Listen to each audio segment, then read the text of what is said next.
If you are new to the channel, please don't forget to like, subscribe, and comment. Now let's begin the story.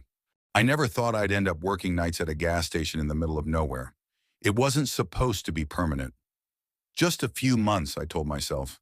Pay off the last of my credit card debt, save enough for a used car that wouldn't break down every time it hit 50 miles per hour, then move back to somewhere with actual streetlights and neighbors that weren't half a mile apart.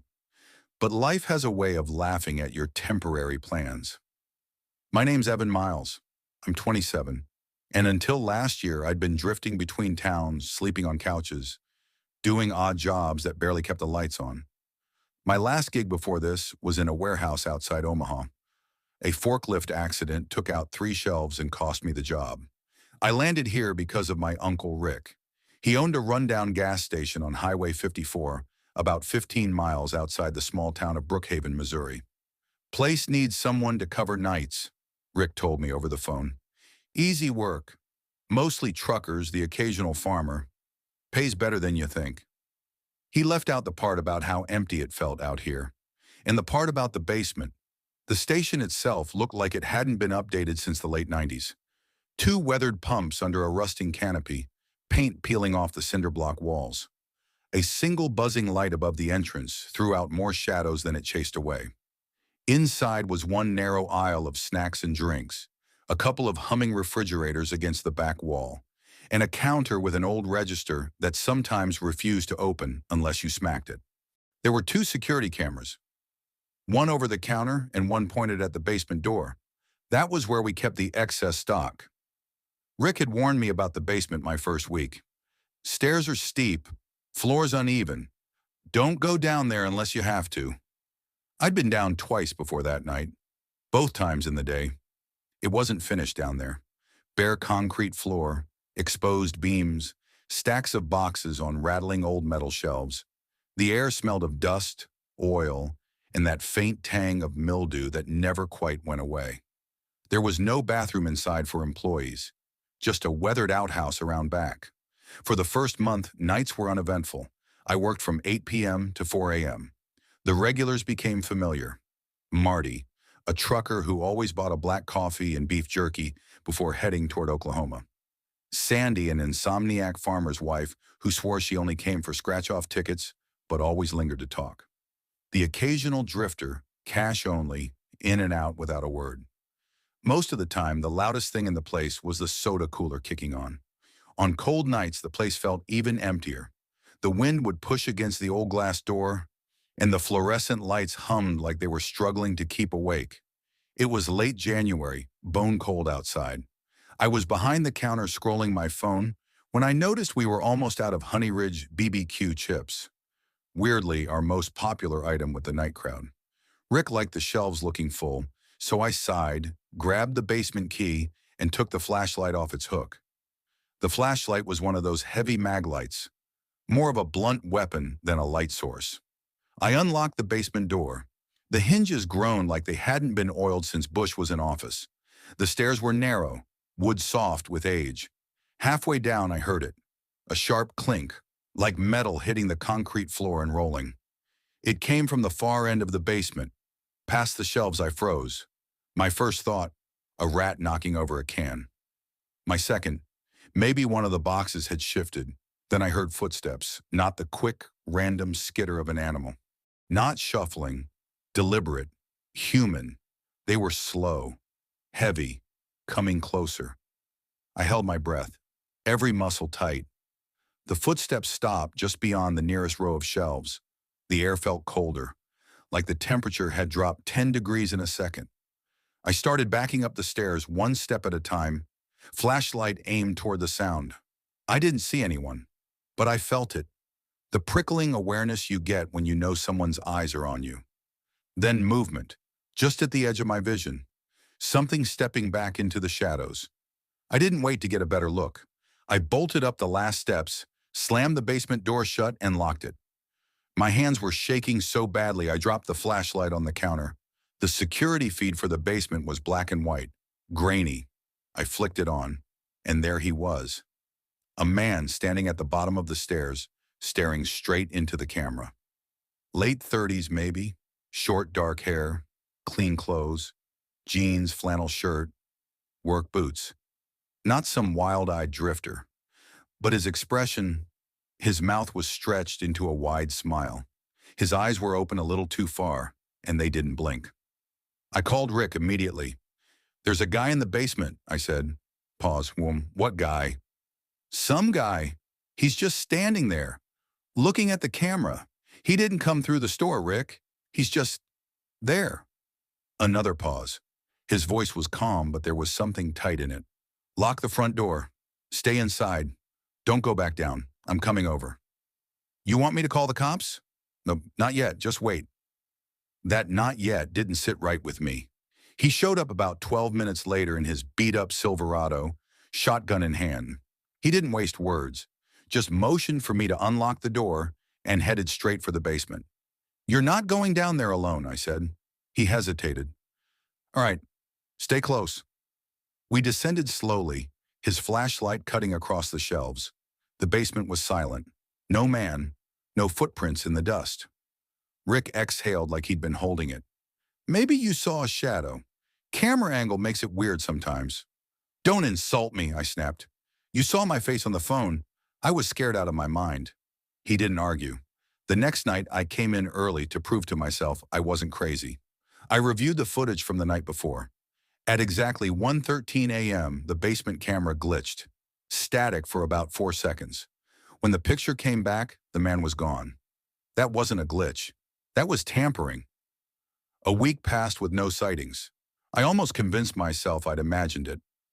Until Sierra, the weekend cashier, came in pale as paper on Monday morning. "You left the basement door unlocked," she said. "No, I didn't.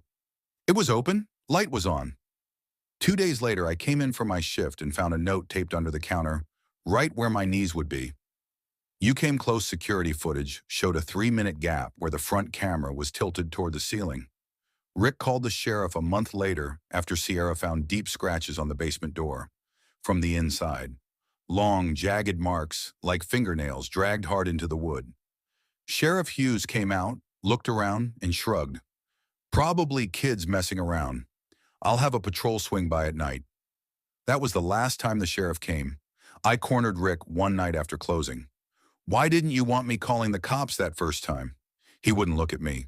"I just thought maybe it was someone I knew. From before." "Before what?" He never answered directly. But a few days later, an old regular named Calvin stopped by. Used to work here back in the early 2000s. Over coffee, he told me about a man who went missing in the area. Last seen buying cigarettes and chips from this gas station. Security footage showed him going into the basement with the previous owner, Rick's brother, Alan. He never came back up. Alan died 10 years ago. Heart attack. I quit a week later. Packed what little I had and left Brookhaven before sunrise. I've never gone back. But sometimes when I wake up at night, I think about that man's smile, those 2 wide eyes. I wonder if there's still someone down in that basement, not living, not dead, just waiting and smiling. Story 2. I never used to think about the what-ifs. You know, the kind of people who always carry pepper spray, check the back seat before getting into their car, or keep an emergency escape plan in mind no matter where they are? That wasn't me. I grew up believing that if you kept to yourself, stayed polite, and didn't go looking for trouble, you probably wouldn't find it. That belief died in the middle of nowhere in the spring of 2022. My name's Claire Peterson. Back then, I was 23 and working part-time at a design firm in Charleston, South Carolina.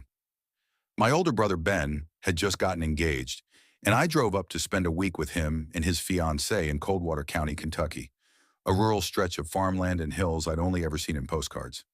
It was actually a great week. We hiked a few trails, fixed up his old porch swing, and spent most evenings drinking coffee on the back steps while the sun disappeared behind the tree line. The kind of quiet that makes city life feel like static in your ears. But the drive back was a different story. I decided to leave late on a Sunday afternoon. I had work Monday morning and figured I could power through the 7-hour trip. I packed the car, hugged Ben and his fiancée goodbye, and hit the road with my dog, Ranger, a 90-pound German Shepherd mix who thought he was a lapdog. By midnight, I was deep into Tennessee. The highway was empty, just long ribbons of blacktop broken up by the occasional semi-truck blowing past. My GPS showed the next service area was 45 miles away, and that's when my gas light blinked on. I swore softly. "All right, buddy," I said to Ranger, glancing in the rearview mirror. He was sprawled out on the back seat, head on his paws. "We'll stop at the next place we see, then it's straight home." 5 minutes later, a green reflective sign appeared. Coldwater Junction, exit 12, gas food lodging. Perfect. I took the exit and found myself on a narrow two-lane road lined with tall pines. The night was thick and quiet, my headlights catching glimpses of old farm fences and the occasional rusted mailbox. After about half a mile, a lone gas station appeared on the right. It looked old, a single canopy with two pumps. The store behind it was dark except for a faint yellow glow inside. A faded sign above the door read, "Harper's Fuel and Market." I pulled up to the pump. The place felt still, too still. No music, no other cars, just the hum of my engine and the faint buzz of the overhead light. Ranger sat up suddenly, ears pricked forward, eyes locked on something. "What is it?" I asked. His gaze was fixed beyond the pumps, toward the back of the lot. I followed his line of sight and saw it. A small, windowless building about 50 feet away. It wasn't connected to the store, just a square shack with a tin roof and a single light above the door. And that door was open. I couldn't see inside, just darkness. I told myself not to overthink it. I swiped my card and started pumping gas, keeping one hand on the nozzle and one eye on the shack. That's when headlights appeared, not from the road I came in on, but from the far side of the lot, beyond the shack. 3 vehicles rolled in, 2 black SUVs and an old white pickup. Their headlights stayed off until the last second.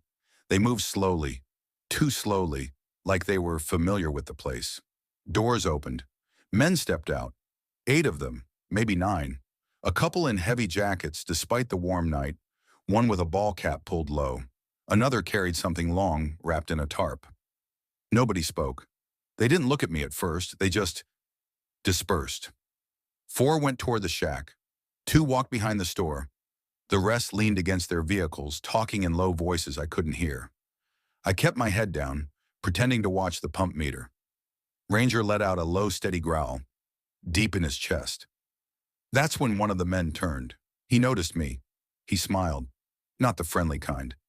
The slow, deliberate kind that makes your stomach turn. I felt my throat tighten. My heart started pounding so loud it filled my ears. The pump clicked off. I shoved the nozzle back into place, jumped into the driver's seat, and locked the doors. The man took a few steps toward me. I turned the key. My hands were shaking so badly I almost dropped it. "Easy," I whispered to Ranger. "We're going." The man stopped about 15 feet from my car. His smile didn't fade. He tilted his head slightly, like he was memorizing my face. I put the car in reverse. Out of the corner of my eye, I saw the men at the shack disappear inside, one after another, no lights, no talking. I didn't wait to see what was happening. I reversed fast, gravel crunching under the tires, spun the wheel, and got back onto the 2-lane road without looking back. I drove for nearly an hour before I saw another open business. A 24-hour diner with bright lights and a couple of truckers' rigs parked out front. I pulled in, parked near the entrance, and just sat there for a minute, trying to slow my breathing. Ranger rested his head on my shoulder from the back seat. Inside, the waitress, a middle-aged woman with tired eyes, poured me coffee before I even asked. "You look like you've seen a ghost, hon," she said. "Something like that," I managed. She didn't press. I stayed there until dawn, drinking bad coffee and trying not to think about the shack, the men, the smile.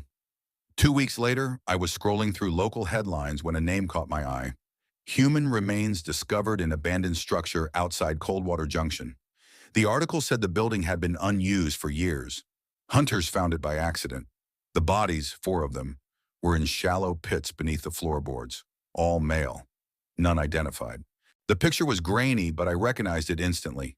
It was the shack I never told anyone the full story. Not my parents, not Ben.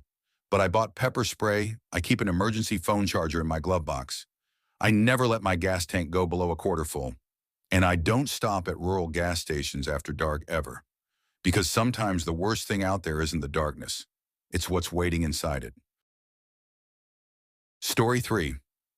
I never thought much about gut feelings until that night.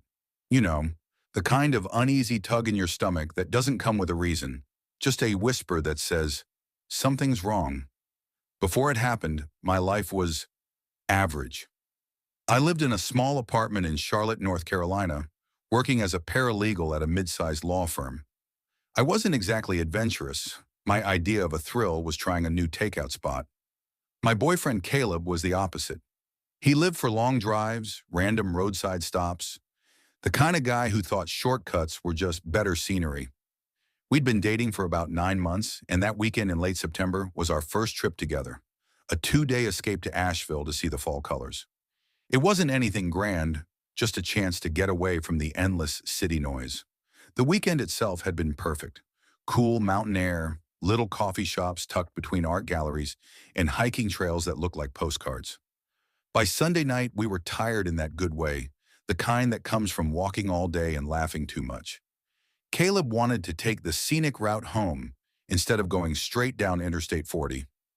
I didn't argue. The trouble started hours later. It was nearly 11:45 p.m. when the GPS announced we'd been rerouted due to traffic congestion. Caleb glanced at the screen and grinned. Caleb, guess it's back roads for us. Me, how much longer? Caleb, hey, maybe 20 extra minutes. Worth it though. Look at this, no traffic. He was right. There was no traffic. In fact, there was nothing at all. The road narrowed from 2 lanes to 1, cracked and patched in places, lined with dense pine woods. No streetlights, no houses, not even mailboxes, just dark shapes of trees against the high beams. After 40 minutes, I realized I hadn't seen another vehicle since we left the highway. My phone had 1 bar of signal, then none. Caleb's phone was the same. Me, what's the gas situation? Caleb, we're fine. I think. Me, you think? Caleb, fuel gauge is a little sticky, but we're fine. That we're fine lasted about 10 more minutes before the needle dropped visibly. Caleb swore under his breath. Caleb, all right, yeah, we're not fine. I'll find a station. The GPS listed a place called Redwater Gas and Service, supposedly 6 minutes away. The name alone made something in my chest tighten. I couldn't explain why. The turnoff was a steep, winding road that disappeared into thick woods. The asphalt was so worn it looked more like a forgotten driveway than a public road. When the station finally appeared, it didn't look open. A squat white building with peeling paint, 2 ancient pumps under a crooked metal awning, and a sign that flickered Redwater in half-dead red neon. The rest of the letters were gone. The lights above the pumps buzzed faintly, insects swarming around them. Me, Caleb, I don't like this place. Caleb, it's just old. 2 minutes, tops. Me, something feels wrong. Caleb, you've been watching too many true crime shows. He pulled in anyway. There were no other cars, no sign of an attendant inside, though the grimy window reflected our headlights. Caleb stepped out, swiped his card, and began pumping gas. I kept the doors locked. That's when I noticed movement in the side mirror. A black pickup truck rolled slowly into view from the same road we just come down. It didn't pull into the lot, it stopped at the entrance, engine idling. Headlights aimed straight at us. Me, Caleb.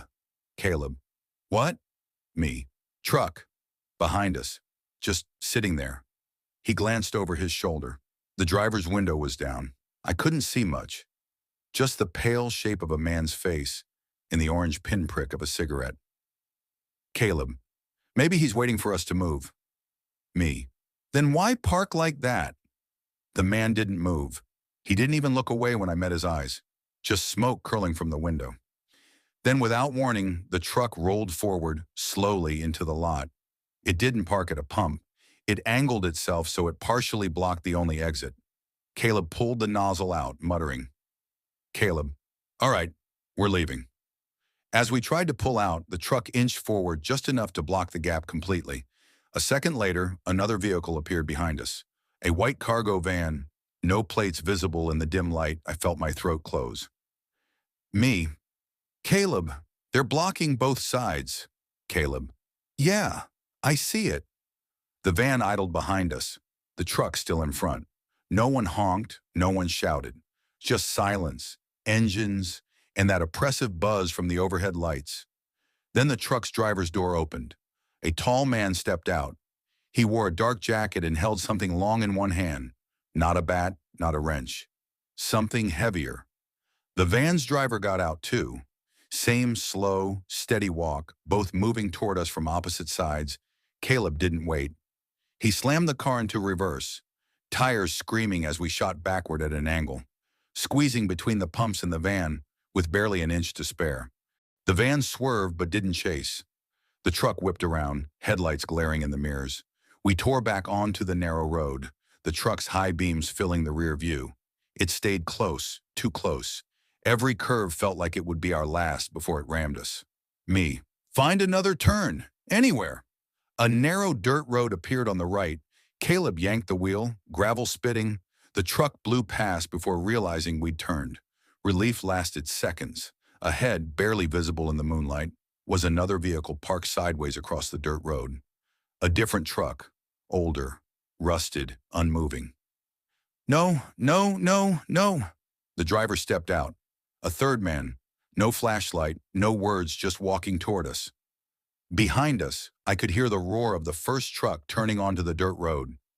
Caleb made a split-second choice, off the road, straight into the trees. Branches screamed across the paint. Snapping under the tire, I clung to the dashboard, heart slamming. Somehow, after minutes of chaos, we stumbled onto another overgrown path. No headlights behind us. Caleb kept going until we reached a clearing with an old shack and a dead payphone outside. We sat there shaking until my phone found one bar of signal. I called 911. It took over 40 minutes for deputies to reach us. When we told them what happened, one of them exchanged a look with the other. Deputy, that was Redwater Road. Locals don't drive it at night. You were lucky Caleb sold his car 2 weeks later. I haven't driven on back roads since. Some warnings aren't paranoia, they're survival, and some gas stations aren't abandoned. They're waiting. Story 4. I never liked driving in the dark, not because of monsters or ghost stories. I'm too practical for that, but because the road feels different when the sun's gone. It's lonelier, stranger. Headlights catch things your eyes can't make sense of at first. A torn plastic bag tumbling across asphalt like it's alive. A broken fence post leaning at an odd angle. The flash of an animal's eyes before it disappears into the brush. And maybe because I've worked enough closing shifts to know the kind of people who roam at odd hours aren't always the kind you want to meet. That Thursday morning, I was heading to work at Crane's Bakehouse, a family-owned bakery in Elmsworth, Illinois. Normally, my shift started at 5:30, but the Christmas rush had us prepping early, so my boss asked me to come in at 4 to start dough before the ovens warmed up. I told her yes, easy extra hours, forgetting one small thing. My gas gauge was flirting with empty the night before, and I'd promised myself I'd fill up in the morning, which meant here I was, bleary-eyed, 3:42 a.m., steering my 10-year-old Honda Civic through the back roads off Route 11 with my fuel light glowing amber. The cold was the kind that stung your knuckles, even through gloves. I'd scraped frost off the windshield so thick it came off in curling sheets. I took a swig from my travel mug, gas station coffee I'd grabbed last night, and grimaced, lukewarm, bitter, but it kept me awake. The only gas station open this early was Turner's Fuel in Delhi, about 6 miles off my usual route. I'd been there twice before, both in daylight. It was a squat little building wedged between a junkyard and an abandoned farm supply store, its big yellow sign buzzing faintly like it had a short.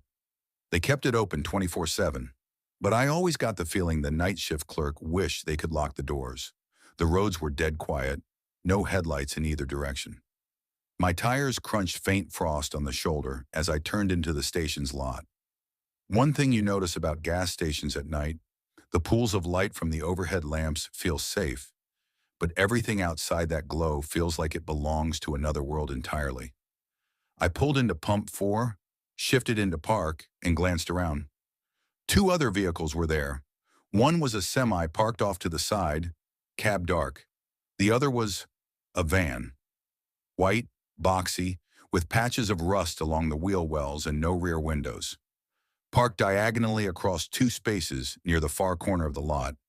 A man was standing beside it. He wasn't moving much, just leaning on the hood, cigarette in one hand, the other shoved deep in his jacket pocket. His face was half lit by the glow of the pump's fluorescent strip. I looked away fast, telling myself not to overthink it.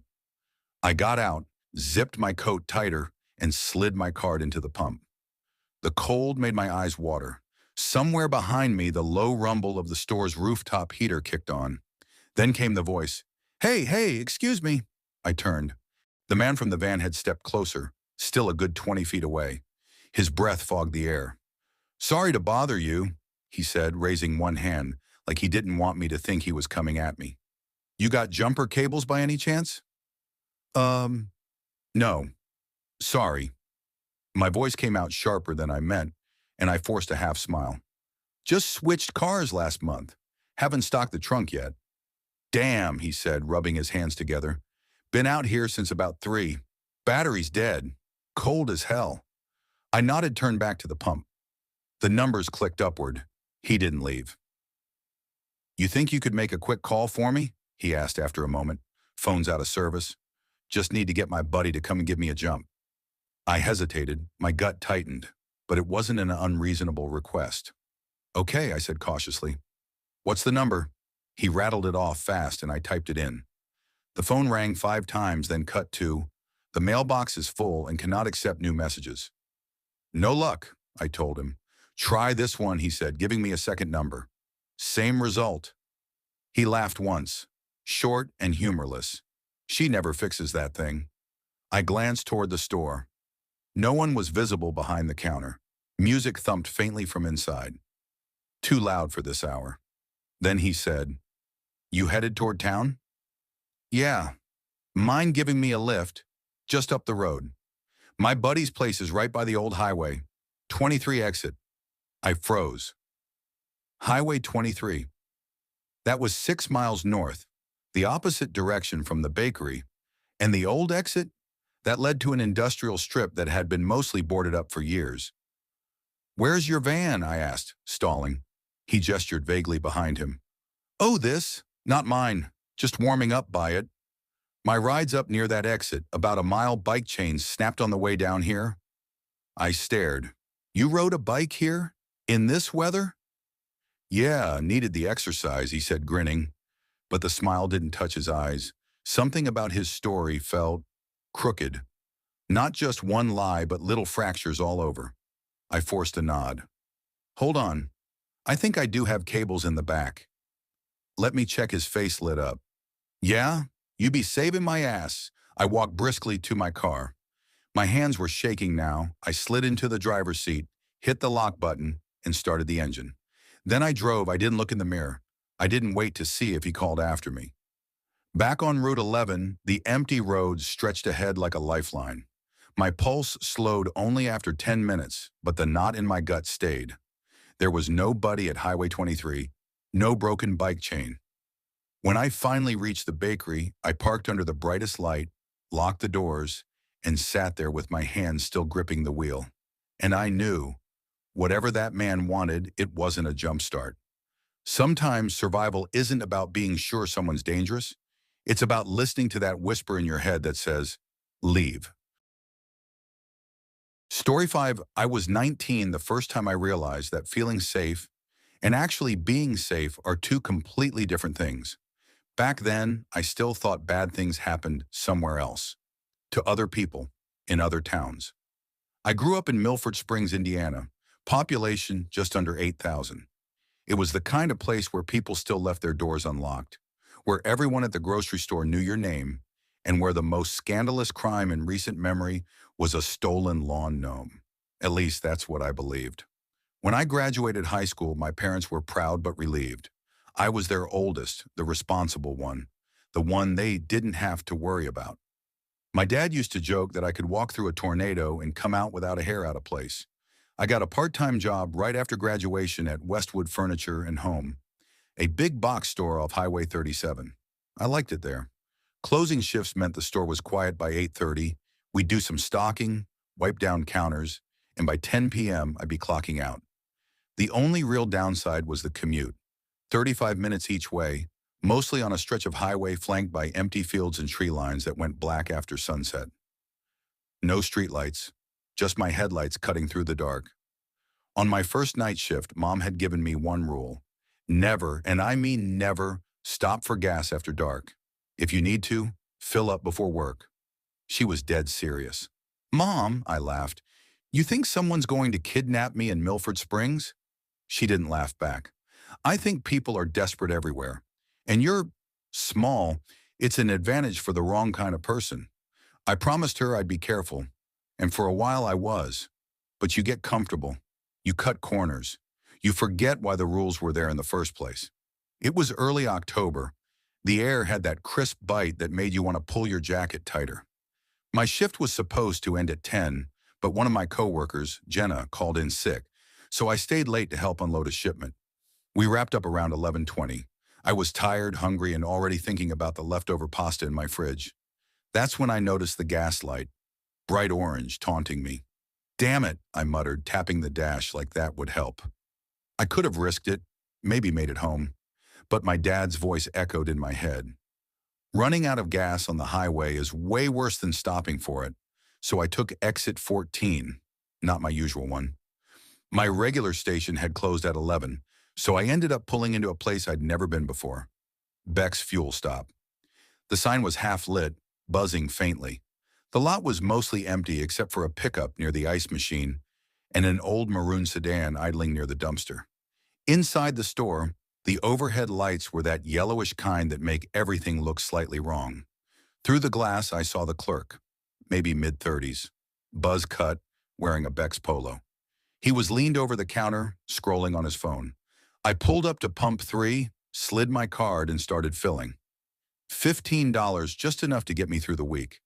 That's when I felt it, that prickling sensation between the shoulder blades, like eyes on me. I glanced around. The pickup was empty. The maroon sedan was still running, but no one was inside. Or maybe I just couldn't see them. I told myself it was nothing. I'd had a long shift. I was imagining things. The pump clicked off. I printed my receipt, screwed the cap back on, and was reaching for my door handle when a crackle came from the speaker above the pump. "Ma'am, you'll need to come inside. There's an issue with your card." I froze. The clerk's voice was flat, mechanical. I looked through the glass. He was standing up now, watching me. His expression didn't quite match the tone in his voice. His jaw was tight. His hand was on the counter, tapping once, twice, like he was impatient. I lifted the receipt and pointed at it. "I've got it right here. Payment went through." The intercom hissed again. "It printed wrong. I just need you to run it again inside." Something about his eyes made my stomach knot. It wasn't just urgency. It was something closer to fear. "Hang on," I said, pulling out my phone to check my banking app. Sure enough, $15 was pending. "It went through," I called toward the glass. "I'm fine." He didn't respond. Instead, he reached down for something, came up with a scrap of receipt paper and a thick black marker. He wrote something fast, messy block letters, then slapped it against the inside of the glass. It read, "Don't get in your car." My pulse spiked so hard it hurt. I looked at him, then, very slowly, turned toward my car. The back passenger door was open. Not much, just an inch. Just enough. I didn't think. I ran. My shoes slapped the concrete. The clerk yanked the glass door open, grabbed my jacket, and hauled me inside. He locked it behind us in one motion. "Get down," he said, low and sharp. He had a baseball bat in one hand, the phone in the other. He jabbed a finger toward the monitors above the register. On the grainy black and white feed from pump 3, a shape moved. Slow, deliberate. A man unfolded himself from my back seat. Tall, hoodie up, face shadowed. He crouched low and moved toward the dumpster, vanishing into the dark like he'd been doing it all his life. The clerk, his name was Luke, didn't take his eyes off the cameras as he spoke into the phone. "Yeah, it's Beck's Fuel Stop, off 37. Got a woman here. Suspect was hiding in her car. He's on foot now. Get someone out here fast. The cops came. They searched the lot, the woods, the ditches. Nothing. Whoever he was, he'd planned for an exit. Luke told me he'd seen the guy earlier, lurking near the air pump. He thought the man had left, until he saw me pull in. Watched him on the monitors slip to my car, crouch low, and open the back door just enough to avoid the latch clicking shut. He wasn't looking for your wallet, Luke said quietly. He was waiting for you to trap yourself. I went home that night with police lights flashing in my rear view. I didn't sleep. For weeks, I couldn't even get in my car without checking the back seat. Twice. I've replayed it 100 times in my head. What if Luke had been on a smoke break? What if I'd ignored the voice on the speaker? What if I'd just gotten in and driven off? Now, years later, I still never let my tank get low. I still never stop for gas at night. And I still hear my mom's voice like a warning bell. Fill up before work, never after. Because safety isn't about how careful you look. It's about how careful you are. And sometimes you don't get a second chance. Story 6, I was never one to scare easy. Not in the army, not overseas, not even during those sleepless nights in strange cities where the air smelled like gunpowder and gasoline. 3 years of active service will teach you a thing or two about fear, mainly that it's not something you get over.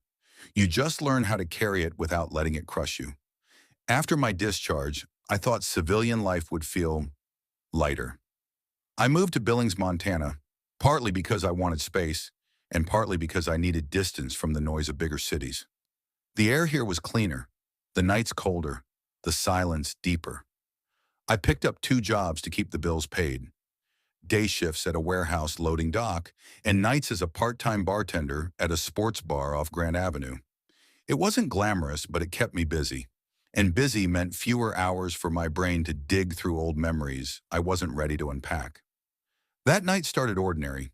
We'd had a slow evening at the bar, 2 hockey games on TV, a few regulars nursing Bud Lights, and an older couple bickering over pool. I clocked out a little after 1:20 a.m., tugged on my jacket, and stepped into the bite of late March air. My coworker Beth needed a ride home, so we took the long way. Less traffic, fewer drunks weaving down the road. We talked about nothing important. Weekend plans, the weather. She teased me about my stubborn habit of keeping my truck spotless even in Montana's dusty spring. I dropped her off just shy of 1:45. Her porch light flicked on as she waved goodnight. I was 2 turns from my apartment when the fuel gauge caught my eye. Nearly on empty. I sighed. If I didn't top off now, I'd be running on fumes by morning. There was a station I'd been to maybe twice before, just off Interstate 90. A Sinclair, old enough that its green dinosaur mascot looked sun-bleached and half-forgotten. The lot was empty when I pulled in. No other cars, no semis idling in the corner. Just the harsh buzz of the canopy lights and the constant whine of the cold wind. I killed the engine, stepped out, and swiped my card at the pump. As the numbers ticked upward, I caught movement in my peripheral vision, a figure on the far side of the lot, walking slowly along the shadowed edge of the building. At first, I figured it was a drifter. We had plenty around here, especially near the interstate. But something about the way he moved was measured, not wandering, not lost. He kept to the darker patches like he knew exactly where the light wouldn't touch him. I forced myself to keep my eyes on the pump display. Don't escalate. Don't invite trouble. When the tank was full, I hung up the nozzle and headed inside to grab a coffee for the ride home. The bell over the door gave a half-hearted jingle. The cashier was a kid, maybe 19, with a mop of blonde hair and dark circles under his eyes. He glanced up, gave a nod, and went back to his phone. "Just coffee," I said, grabbing a cup from the counter and filling it with something that smelled faintly burnt. "That'll be $1.89, he mumbled without looking up. I slid 2 crumpled bills across the counter, picked up my change, and pushed the door open. The lot looked empty until it didn't. He was closer now, standing just behind my truck, half hidden in the spill of light from the sign. Tall, wiry, a hoodie pulled low over his face. I slowed, keeping my steps casual. "Need something?" I asked, my voice carrying more edge than I intended. He didn't answer, just stared. I reached for the driver's side door, and that's when I heard it. Footsteps behind me. Quick, purposeful. I turned, my pulse spiking. Another man, this one heavier, with a scraggly beard and eyes that locked on mine like a predator sizing up a kill. "Hey, man," he said, voice low and rough. "You got some cash?" I shook my head. "Just paid inside." He stepped closer, and in the space between one heartbeat and the next, everything changed. His hand shot out, grabbing my jacket near the collar, yanking me forward. The other hand flashed, and suddenly there was cold metal against my ribs. "You're driving," he said, "and you're not going to say a word." My mind split into two tracks, one part calculating distance, angles, options, the other reminding me to stay calm, to keep breathing. "Where to?" I asked. "You'll know when we get there." The first man, the one in the hoodie, slipped into the back seat like this had been planned all along. The bearded one shoved me toward the driver's seat. I slid in, hands steady on the wheel, and started the engine. The roads out of Billings at night are long and empty. Mile markers and the glow of the dash were my only companions. The man beside me gave short, clipped directions. North, then west, then south again, like he wanted to make sure I couldn't remember the route. At mile 46, something shifted. Up ahead, a pair of headlights appeared in my rearview mirror, closing fast. The bearded man noticed too. "Don't do anything stupid," he muttered. But I'd already made my choice. When the approaching car was close enough, I jerked the wheel hard right, pulling onto the narrow shoulder and stomping the brake. The sudden move threw him forward just enough for me to twist, pin his knife hand against the console, and slam my elbow into his jaw. He grunted, stunned. I wrenched the blade free and shoved it toward the passenger side floor. The headlights behind me swerved, slowed, then stopped. The driver, a woman in her 40s, stepped out, phone in hand. "You okay?" she called. I didn't take my eyes off the man beside me. "Call 911, I said. By the time sheriff's deputies arrived, the one in the hoodie had vanished into the darkness. They cuffed the bearded man, took my statement, and promised they'd search the area. Back home, I locked every door, every window. My hands wouldn't stop shaking. Sleep didn't come easy that night, or any night for weeks after.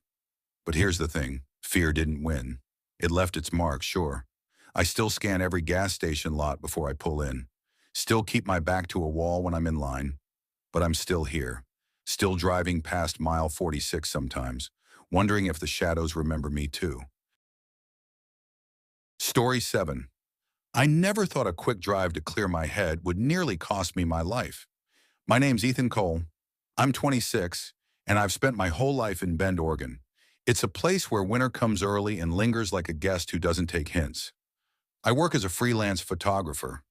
Weddings in summer, real estate shoots in fall, whatever pays the bills in between. It's not glamorous, but it gives me time, and sometimes too much of it. This all started on a Tuesday evening in late January. The sky was an overcast slab of gray, the kind that makes the day feel shorter than it really is. I'd spent the morning editing a batch of photos for a realtor, staring at the same walls and the same coffee mug stains on my desk until my eyes hurt. By 4:30 p.m., I needed out. I didn't care where I went, just as long as it was away from my apartment and my own thoughts. I grabbed my keys and jacket and decided I'd head east toward Highway 20. Nothing fancy, just a loop drive out past Brothers, Oregon, maybe stop for gas and coffee and come back. It was about 112 miles each way, but I wasn't in a rush. Something about the long open stretches of desert highway in winter always settled me. I didn't tell anyone I was leaving. Not my mom, not my buddy Jake, who I usually text before road trips, because it was supposed to be nothing. Just me, my car, and the road. By 6:15 p.m., the sun was a smear of pale orange sinking behind low hills. The road was mostly empty, just the occasional semi-truck roaring past in the opposite lane. My old Subaru's heater wheezed lukewarm air, and a faint rattle in the dashboard kept time with the music I had playing. A low-volume playlist of old country tracks my dad used to like. Around mile marker 227, my fuel gauge needle dipped lower than I liked. I wasn't worried yet, but the next town was still a good 40 minutes out. I pulled out my phone, checked the map, and spotted a gas station icon, about 12 miles off the main road. No name listed, no reviews. I almost skipped it. Little no-name stations in the middle of nowhere always feel off. But the thought of being stuck on an icy highway at night was worse, so I decided to take the detour. The road to the station was narrow and cracked, with weeds pushing through the asphalt. It wound past a stretch of bare, wind-bent trees before opening into a dirt lot, where the gas station sat alone, hunched against the cold. The sign out front read Frank's Fuel and Market in faded red letters with half the bulbs missing. The only light came from a flickering pole lamp near the pumps. There were no other cars, no hum of a soda machine outside, just the soft hiss of wind through the trees. I pulled up to the far pump, killed the engine, and stepped out. The air was sharp and smelled faintly of old gasoline. My shoes crunched on gravel as I walked toward the convenience store. I needed to prepay because the pump's card reader was taped over with a scrap of cardboard. Inside, the air was warmer but stale. The first thing I noticed was the buzzing of the overhead fluorescent lights, loud enough to almost drown out the faint hum of a mini fridge in the corner. Shelves were half-stocked, dusty cans of soup candy bars past their best. By date, a rack of faded postcards that looked decades old. Behind the counter stood a man in his late 50s, thin with a stooped posture and eyes that never quite settled on me. He wore a faded green work shirt with Frank stitched on the chest. "Evening," I said, forcing a friendly tone. "Need to fill up on pump 2. He blinked, nodded once, and his voice came out low and rough. "Cash only. Pumps slow handle sticks." Sometimes I pulled a 20 from my wallet, slid it across the counter. His fingers brushed mine cold dry before he took the bill and dropped it into an old metal register with a dull clunk. No receipt, just a nod toward the door. On my way out, I spotted a small sign above a narrow hallway at the back. "Restrooms." My stomach reminded me I'd skipped lunch, and the long drive back would be worse if I didn't deal with things now. I turned back toward Frank. "Restroom open?" I asked. "Yeah," he said after a pause. "Back hall, first door on the left. Don't wander." I chuckled awkwardly, unsure if he was joking. He didn't laugh. The hallway was dim, lit by a single yellowed bulb near the ceiling. The air back here was cooler, with a faint metallic tang I couldn't place. My boots echoed softly on the cracked linoleum as I walked. That's when I heard it. A thud, heavy, deliberate, followed by something like a muffled voice, low and strained. I froze, listening. Another sound, sharper this time, almost like a wet, dragging noise. Every instinct told me to turn around, but curiosity pushed me forward. I peeked around the corner near the bathroom door. The men's room door was propped open by something on the floor. My brain took a second to register it. A shoe, attached to a leg. A man's leg, limp, partly inside the stall. Kneeling beside it was someone I hadn't seen before. Mid-30s, tall, wearing a filthy brown jacket. His hair was matted, his hands moving quickly as he shoved someone, into a large black trash bag. The sound I'd heard earlier was the bag scraping against the floor. My stomach flipped. I stepped back instinctively, my boots scuffing the floor. The man's head snapped toward me. His face was pale, almost gray in the bad light, with deep grooves under his eyes. He didn't speak, just stood, slowly, the black bag still clutched in one hand. For a heartbeat, neither of us moved. Then he smiled, a slow, cold curl of his lips. I spun and bolted down the hallway, heart pounding. The air felt thinner, my hearing sharper. I could make out his footsteps behind me, unhurried but heavy. He wasn't rushing. That scared me more. Frank was nowhere to be seen when I burst into the store. The counter was empty. I yanked open the door, the cold air slamming into me as I sprinted for my car. Keys, pocket hands shaking so bad I dropped them once before getting them into the ignition. The engine coughed to life as I caught movement in my rear view, the man stepping out of the store, head tilted, watching me. Still smiling, I floored it, tires spitting gravel, and didn't look back until the station was a shrinking dot in the darkness. I drove until I saw lights, a small sheriff's substation in the next town over. I stumbled inside, pale and breathless, spilling my story to the deputy on duty. At first he looked skeptical, but when I described the station's location, something in his face changed. That place is supposed to be shut down, he said quietly. Has been for years. Within minutes, two patrol cars were heading back toward mile marker 227. They told me to wait. An hour later, one of the deputies returned. His expression was tight. They'd found the man, not Frank. That man didn't exist in any records. The one I saw in the hallway was a drifter wanted in connection with at least 3 disappearances along Highway 20 in the last decade. Inside the station's back shed, they found evidence bags. Some fresh, some not. The real Frank, he'd been dead for years. I've taken that stretch of Highway 20 only once since then, and I didn't stop. I don't think I ever will. Because the truth is, the scariest places aren't always abandoned houses or dark forests. Sometimes they're still lit up, still open for business, waiting. Story 8, I never liked driving at night.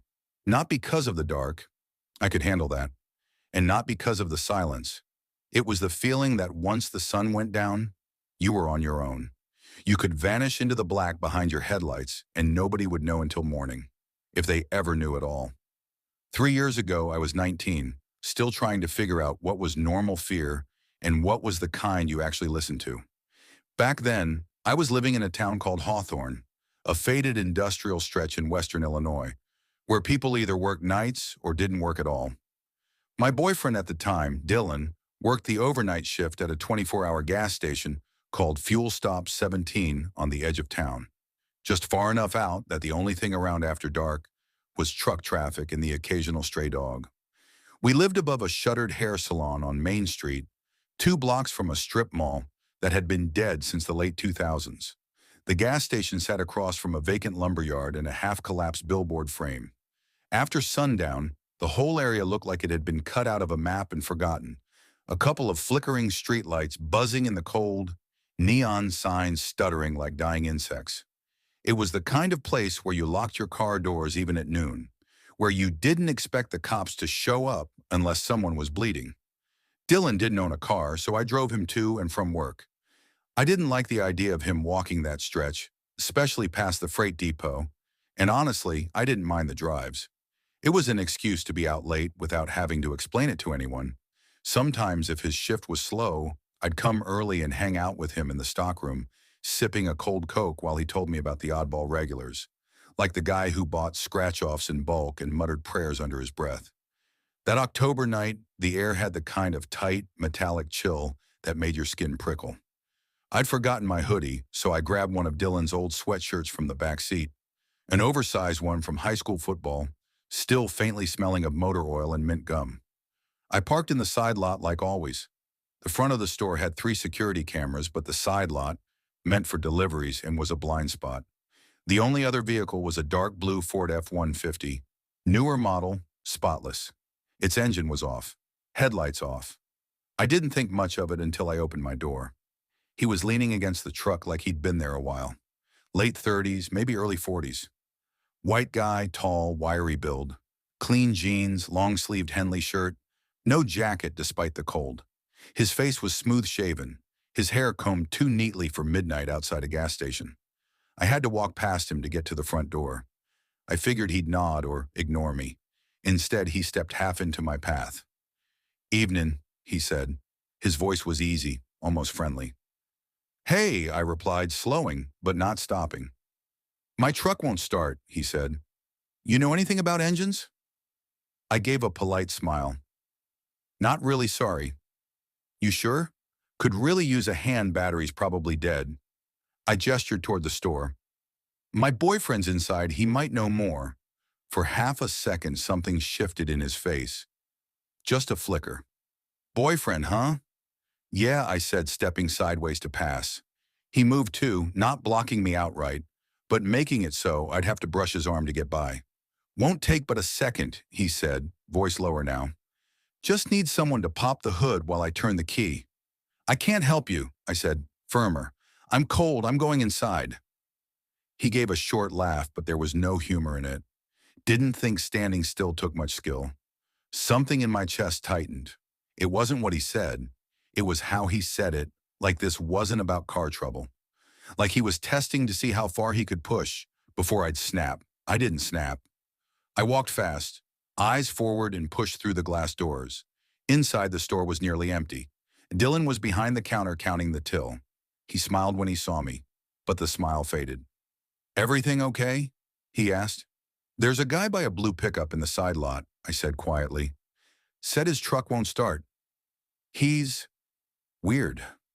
Dylan didn't ask more. He just grabbed his jacket and came out with me. But by the time we stepped outside, the truck was gone. No slow drive off, gone. Tires screeched faintly down the industrial road, fading into the dark. "You didn't get too close, right?" Dylan asked. "No." I said, "Good." The way he said it stuck with me. Not smart. Not thanks for being careful, just good. Like he knew something I didn't.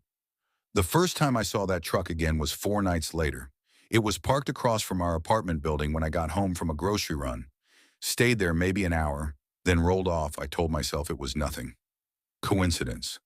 The second time I noticed the plates were different. The third time, there were no plates at all. Then came the hang-up calls. Always after midnight, always silent. One night, I was leaving the grocery store and saw that same truck idling near the lot's exit. I froze, keys tight in my hand. The second I turned back toward the store, it pulled away fast. I started writing everything down. Dates, times, places.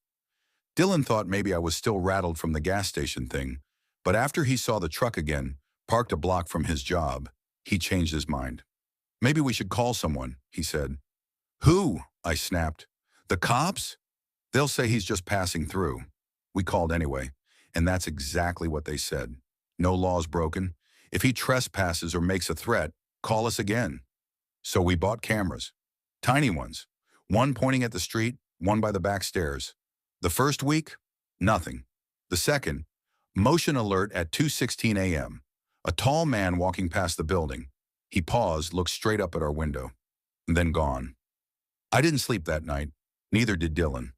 The night it came to a head, Dylan was gone, visiting his brother in Chicago. I stayed because I had an early shift. By 11 p.m., I'd triple-checked the locks, kept the hallway light on. At 3:08 a.m., the motion chime went off. I pulled the curtain an inch. The truck was back, lights off, engine off, and then the driver's door opened. He didn't come toward the building. He just stood there, looking up, at me. I stepped back like the window had burned me. My phone was slippery in my hand as I dialed 911. "There's a man outside my apartment," I whispered. "He's been following me for weeks." Calm dispatcher voice. "Is he armed?" "I don't know. He's just standing there, watching." "Has he made any threats?" "Not yet, but he's escalating. Please. Officers are on the way. Stay on the line." I didn't hear the rest. When I peeked again, he was gone. The truck was still there, door open, but he wasn't in sight. That was worse. Much worse. I grabbed the bat Dylan kept under the couch. Then, the creak of the back stairs, slow, measured. The sound stopped. A knock. Not on the front door, on the window. The curtain shifted. A shadow moved behind it. The doorknob rattled. Slow. Testing. And then, his voice.